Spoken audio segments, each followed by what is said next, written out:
ಅಲ್ಲಿ ಅಮ್ಮ ಮಂಗಳಮ್ಮ. ಸರ್ ನಿಮ್ಮ ಪ್ರಕಾರ ಅಂದ್ರೆ ಇದು ಭಾವ ತುಂಬಾ ಕ್ಯಾಚಿ ಆಗಿದೆ. ಸೊ ನಿಮ್ಮ ಪ್ರಕಾರ ನಿಮ್ಮ ಭಾವ ಅಂದ್ರೆ ಯಾರು ಫೇವರೇಟ್ ಭಾವ ಅಂದ್ರೆ? ಈಗ ನಮ್ಗೆ ಈಗ ಅಂಕಿತ್ ಭಾವನೇ ಭಾವ. ಅಂಕಿತ್ ಭಾವ ಎದ್ದಿತ್ಕೊಳಪ್ಪ, ಅವ್ರು ನೋಡಿಲ್ಲ ನಿನ್ನ, ಇವರೇ ಭಾವ, ನಮ್ಮ ಆನೇಕಲ್ ತಾಲೂಕು ಭಾವ ಅವರು. ಸೊ ಹಂಗಾಗಿ ಥ್ಯಾಂಕ್ ಯು ಅಂಕಿತ್ ಭಾವ.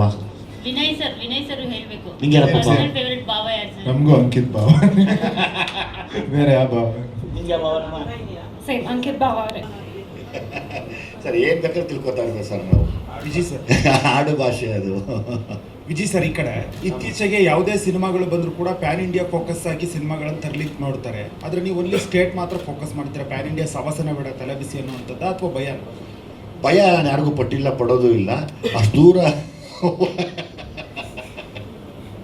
ಫಸ್ಟ್ ನಮ್ಮದು ಕನ್ನಡ ಸಿನಿಮಾನ ನಾನು ಚೆನ್ನಾಗಿ ಮಾಡಿ ನಿಲ್ಲಿಸ್ಕೊಂಡು ಆಮೇಲೆ ಅದನ್ನು ಮಾಡೋಣ ಅನ್ನೋ ಆಸೆ. ಆದರೆ ಯೋಚನೆ ಇಲ್ಲ, ಮಾಡಲೇಬೇಕು ಅಂದರೆ ಮನುಷ್ಯನಿಗೆ ಯಾವುದೂ ದೊಡ್ಡದಲ್ಲ ಮನಸ್ಸು ಮಾಡಿದ್ರೆ ಅಲ್ವಾ. ಆ ಥರ ಸಿನಿಮಾ ಮಾಡೋಕ್ಕೆ ಬರಲ್ಲ ಅಂತಲೂ ಏನಿಲ್ಲ. ಆಮೇಲೆ ನಾವು ಕನ್ನಡಿಗರು, ಕನ್ನಡದವರು, ಯಾರಿಗೂ ಕೇರ್ ಮಾಡಲ್ಲ, ಕೇರ್ ಮಾಡೂ ಇಲ್ಲ. ಮಾಡಲೇಬೇಕು ಅಂದರೆ ಮನಸ್ಸು ಮಾಡಿ ಮಾಡೇ ಮಾಡ್ತೀವಿ.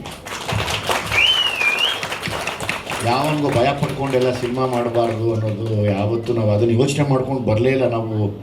ಇನ್ಫ್ಯಾಕ್ಟ್ ಸ್ಟಂಟ್ಗಳು ಮಾಡುವಾಗ ಎಷ್ಟೋ ಸರಿ ಸತ್ತಿ ಬದುಕಿ ಎದ್ದು ಬಂದಿರೋರು ನಾವು. ನಮಗೇನಂದರೆ ಸಮಯ ಬರಲಿ ಅಂತ ಒಂದು ಕತೆ ಸಿಕ್ಕಿದ್ರೆ ಖಂಡಿತವಾಗ್ಲೂ ಮಾಡ್ಬೋದು ಅಲ್ವಾ. ಫಸ್ಟು ನಾವೇನು ಮಾಡಬೇಕು, ನಮ್ದಿರೋದನ್ನು ಕತೆಗಳನ್ನ ಹೇಳ್ತಾ ಬರಬೇಕು ನಾನು ಅಂದ್ಕೊಂಡಿದ್ದೀನಿ. ನಮ್ಮ ಕತೆಗಳೆಲ್ಲ ಮುಗಿದ್ಮೇಲೆ ನಾವು ದೂರಕ್ಕೆ ಹೋದಷ್ಟು ಹೋಗ್ಬೋದು ಅಲ್ಲಿಗೆ.